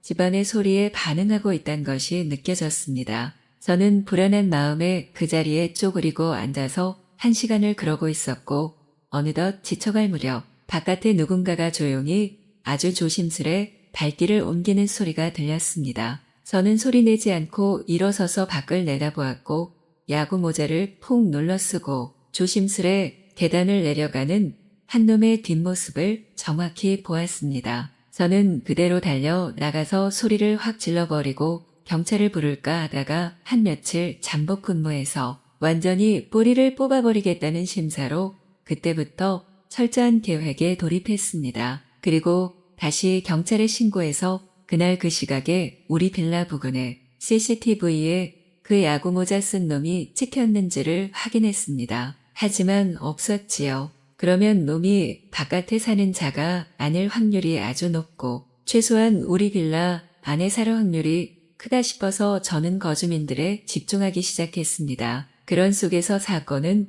끊임없이 계속 벌어지고 있었습니다. 어느 날은 퇴근해서 보니 화장실이 활짝 열려 있었고 샴푸며 비누며 욕실 용품을 온통 사용하고 엉망으로 만들어 놓고 갔더군요. 아니, 간 건 아니고 베란다에 숨어 있더군요. 결국 그 웃긴 놈과 년은 저에게 덜미를 잡혀서 거실로 질질 끌려 나왔습니다. 겨우 중학교 2학년 될까 말까한 꼬맹이들이더군요. 대체 뭔 짓이냐고 마구 따져 물으니 놈이 한다는 말이 자신은 바로 옆집에 살고 있고 기집애는 자신의 여자친구라고 하더군요. 그리고 그저 옆집 사는 제가 좋아서 우리 집에 들어와 보고 싶었고 들어와 보니 자신들 집 인양 밥도 해 먹고 욕실도 쓰고 안방에서 지들끼리 웃긴 해프닝도 벌였다고 하더군요. 저는 기함을 하고는 당장 신고를 하려고 핸드폰을 집어들었고 그때 도어락이 울리면서 야간 근무자인 남편이 이른 퇴근을 하고는 집에 왔습니다. 저는 상황을 이야기하고는 어서 경찰을 부르자고 했습니다. 하지만 남편은 둘을 가만히 쳐다보고는 잠깐 골똘히 생각하는 눈치더니 고개를 가만히 끄덕였습니다. 그리고는 두 작것들을 상대로 아주 매섭게 신문하듯이 음장을 놓으며 왜 남의 집에 들어왔는지부터 시작해서 눈물이 쏙 빠지도록 호통을 퍼부었습니다. 그러자 어린 것들이 벌벌 떨고 싹싹 빌다가 사내놈이 말하길 방음 시설이 안 된 이 빌라 때문에 남편과 제가 밤마다 나누는 은밀한 소리가 자신의 방으로 그대로 다 들리고 있었다고 하더군요. 그래서 처음에는 호기심이 바짝 생겼고 그 다음에는 자신의 여친과 비슷한 흉내를 내어보기도 했고 여친과 이야기 저 이야기 나누는 중에 그 망상의 머릿속에서 나온 것이란 게 우리 집에 들어가 보자는 것이었다 합니다. 뭔가 모르게 우리 커플은 자신들과 다른 사람일 것 같고 거대한 어른일 것 같고 자신들은 섣불리 못하는 개인적인 탐닉도 맘껏 하는 것이 부러워서 그저 우러러보는 대상 비슷하게 우리를 대하고 있었나 보더군요. 그래서 우리 집에 들어와서 안방 침대에 누워도 보고 지들끼리 거기서 요상한 장난도 보고 그랬다더군요. 저는 어이가 없고 구역질이 나서 이것들을 그대로 둬서는 안 되겠다 싶어서 얼른 경찰을 부르려고 다시 핸드폰을 집어들었죠. 그러자 벙벙한 이것들이 곧 죽을 듯이 싹싹 빌며 매달리더니 제발 살려달라면서 엉엉 울고불고 난리가 났습니다. 그러자 남편이 제게 말하더군요. 전에 빌라 현관을 나서는데 빌라 대표라면서 어떤 아줌마가 와서 말하길 우리 여보실에 살짝 마시간 애가 살고 있으니 각별히 조심하라는 말을 했다고요. 거긴 부모도 맞벌이 하느라 집에 없는 데다 어디서 배운 건지 애가 나쁜 짓을 하고 다녀서 우리 호실에 입주하는 사람들이 1순위로 피해를 입어왔다고 하더군요. 남편이나 저나 일하느라 바빠서 그 말을 전할 겨를도 들을 새도 없었는데 그제야 남편은 그때 들은 말이 생각났다는 것입니다. 그리고 남편은 피식 웃고는 그것들을 향해 그럼 정신교육 단단히 받아 볼 테냐고 물었습니다. 울던 것들이 그러겠단 말에 남편은 바로 공터로 끌고 가서 실컷 기합을 주고 사방으로 혼을 내주고는 다시는 그런 짓 안 하겠다는 각서를 증거로 갖고는 돌려보냈습니다. 옆집에 살면서 경찰을 부르게 만든 그 철없는 것들도 잘못이지만 우리가 섣불리 이를 키우는 것도 문제가 있지 않겠냐 하면서 남편이 나중에 자신의 생각을 이야기하더군요. 그리고 후에 알고 보니 하나는 조울증을 앓고 있었고 하나는 나면서부터 정신이 약간 이상한 상태로 났고 뭐 하여간 비슷한 애들끼리 그러고 다니면서 자신들이 세상의 전부인 듯 혹은 외톨이인 듯 뭐 하여간 중심 없는 생각에 마구 흔들리며 살고 있었다고 하더군요. 어떻건 그 후에 저는 빌라의 기한이 만기되어 금방 거기서 나왔습니다만 아주 끔찍하고 돌아보기 싫은 기억이었습니다. 오늘의 사연 시작합니다. 안녕하세요. 60대 중반 남성 애청자이며 손주들을 돌보고 있는 노년입니다. 매일 손주들 뒤치다꺼리나 하다가 오늘은 시간이 좀 남아서 저의 첫사랑과 20살 언저리의 이야기를 해보려고 이렇게 사연을 쓰고 있는 중이랍니다. 1970년대 후반, 당시에 저는 실업계 고교를 졸업하고는 곧장 조그만 무역회사의 말단 사원으로 취직을 했습니다. 그 무렵 우리 옆집에서 하숙을 치고 있어서 지방에서 올라온 대학생들이 많이 살았는데요. 그 집에 새로 들어온 대학 1학년 여학생을 짝사랑했습니다. 호리호리하고 키도 적당히 컸고 항상 바쁘게 어딘가로 열심히 가던 여학생이었죠. 때때로 바람 산들거리며 부는 동네 뒷산을 산책하다 마주친 적도 있었고 시장 빵집에서 맘모스빵이나 사라다빵을 사는 것도 보았습니다. 그땐 참 순진할 때라 그 여학생은 화장실도 안 가고 방귀 같은 것도 안 낄 거라 여기며 한참 흠모하며 담 너머로 바라보기도 했답니다. 돌아보면 참 순수하고 좋았던 시절이고 아무것도 가진 것이 없어도 그저 좋았던 시절이었습니다. 그런 불타는 청춘처럼 세상은 떠들썩하게 발전하고 있었고 디스코 바지가 유행하기 시작하자 그녀는 그것을 사입고는 멋지게 골목길을 걸어 다녔죠. 그 무렵 저는 한창 사무실에서 혼나면서 일을 배워나가는 중이었고, 퇴근길에 통닭센터에 들러서 맥주에 통닭을 시켜서 한잔하고는 손도 거의 안 댄 통닭을 싸달라 해서는 집에 와서 가족들에게 주었습니다. 동생은 형이 요새 얼굴이 수척하다며 걱정스런 얼굴을 하며 쳐다보았고, 여동생들은 지들끼리 키득대며 오빠가 요새 짝사랑한다며 비실비실댔습니다. 돈놀이를 하시던 엄마는 돈 수금이 제때 안 되면 사람들을 찾아가서 닥달을 하느라 바쁘셔서 저한테 신경 쓸 겨를이 없었고, 아버지는 회사 여직원이랑 바람피다가 걸려서 그 무렵에 엄마한테 엄청 깨지고 있었기에 집에 오면 늘 눈치만 보고 계셨죠. 어느 날 마당에서 저 혼자 한숨 쉬며 엿기를 들어올렸다 놨다 샌드백을 이유도 없이 이리저리 쳐댔다 하는 저를 보고는 아버지가 슬그머니 다가오셨어요. 그러더니 연애란 그렇게 하는 게 아니다 하시면서 슬쩍 말씀하시고는 다시 방 안으로 들어가셨습니다. 이미 아버지는 제가 그 여학생에게 마음을 두고 있는 걸 알고 계셨던 모양이었어요. 여동생들이 일러 바쳤던가 싶어서 그 계집애들이 너무 미워지기 시작했죠. 저는 산책 나가서나 휴일에 공원에 바람 쐬러 가면 네잎 클로버들을 하나씩 따 모으기 시작했습니다. 물론 네잎을 가진 클로버는 아주 드물었죠. 전부 잎이 하나씩 부족한 것들이었고, 그래서인지 네잎 클로버를 찾으면 행운이 온다고 하나 도다 하면서 그 꽃말이 그제야 이해되기 시작했고요. 얼마 후에 저는 친구의 소개로 조그만 회사의 격리로 일하는 여자를 소개받아서 사귀기 시작했습니다. 여자는 뚱뚱했고 형제가 줄줄이 딸린 집안의 장녀였고, 억척스레 자라왔던지 돈에 굉장히 짠 편이었고, 옷도 늘 후줄근하게 입고 다녔고 화장도 전혀 하지 않았습니다. 자취 살림하느라 늘 손톱 밑에는 김치 국물 양념 같은 것이 배어 있었고, 일하며 살림하느라 바빠선지 주말에도 늘 집에서 밀린 빨래 같은 것을 하느라 밖에서 약속을 잡았다 쳐도 집에 가서 처리해야 할 일들 때문에 마음이 불편한 것 같았습니다. 그녀와는 처음으로 번화가에서 돈가스를 사 먹어봤고, 그 돈이면 돼지고기가 몇 근이니 하면서 그녀가 투덜대는 통에 기분이 잡쳐서 그 다음부터는 우동이나 이런 것만 먹으며 데이트를 했습니다. 그리고 별로 내키는 대화도 없었고 재미난 일도 없는 채로 언젠가부터 서로의 집을 오가며 가족들과도 얼굴을 익혔습니다. 저의 부모님은 매우 흡족해하며 그녀를 며느리라도 되는 듯이 아주 잘 대해주셨습니다. 엄마와 그녀가 부추전을 부치느라 부엌에서 한창 바쁠 동안 아버지는 저를 앞에 두고는 은근히 말씀하셨어요. 입대 영장 나오기 전에 얼른 식을 올리라고요. 저는 아직 변변히 여자를 만나본 적도 없는 상황에서 불현듯 그녀를 제 인생에 끌어들이려 하시는 어른들이 못마땅했습니다. 하지만 제가 그 나이에는 뭔가 강하게 제 의견을 내세우던 사람도 아니었기에 어른들 말이 맞나 보다, 그런가 보다, 그래야 하나 보다 하는 생각이 더 강하게 작용하기도 했습니다.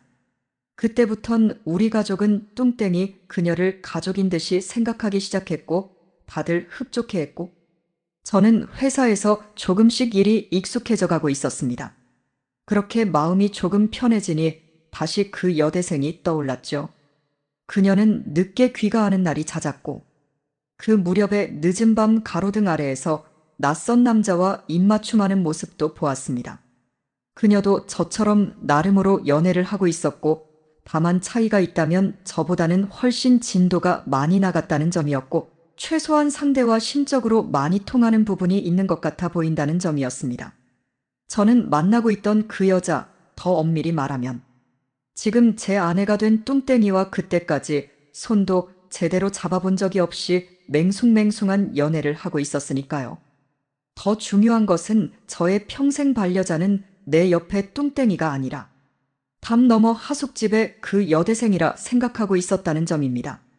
아무것도 모른 채 저의 흠모를 받고 있었던 그 여대생은 그저 저를 마주본 채 저 멀리 골목 끝에서 걸어와서 아무 관심도 없이 스쳐 지나갔습니다.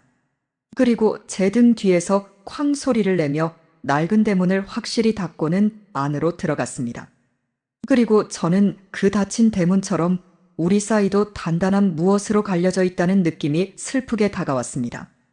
그리고는 자포자기하는 심정으로 얼마 후에는 마음에도 들지 않는 그 뚱땡이에게 처음으로 입맞춤을 시도해 보았습니다.